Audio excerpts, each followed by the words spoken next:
Grammar पुण्यमाटी कलाकार माटी को मोर नमस्कार। ग्रामर सर्व देवादेवी को मोर नमस्कार। एठाने जीती उपस्थित अच्छा गुरुजन वृंद दादा भाई मामांसी समस्त को मोर हृदय कोटि कोटि नमस्कार। गीतर हो किंबा वाद्य हो किसी भी भूल भाविले निज झील सान भणी भाभी क्षमा करबे हेतु आम रास्ता विश्वास बोल वृंदावन बिहारी लाल की जय। बोल राधा रानी की जय। गौरंग महाप्रभु की जय। चारी धाम की जय। चारी अखरा की जय। चार संप्रदाय की जय। फलकर ताल की जय। अपना अपना पिता माता की जय। राधा कृष्ण महाप्रभु की जय। आदिशक्ति माता की जय। जय मां पुण्यवासी देवी की जय। जय मां दुर्गा देवी की जय। जय मां समलेश्वरी देवी की जय। जय मां बीणा पाणी की जय। जगन्नाथ स्वामी की जय। नमः सर्वदेवा देवी की जय।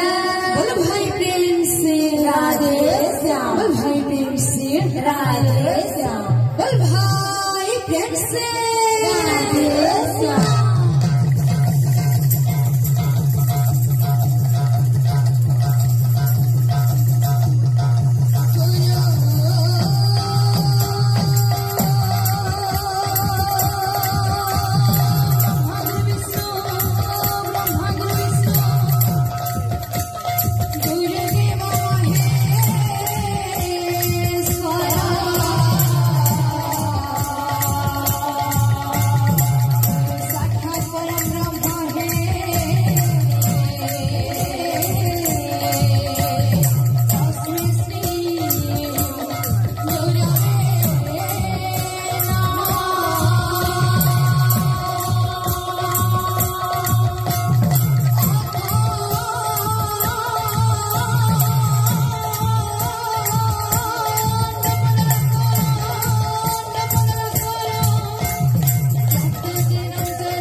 सुरार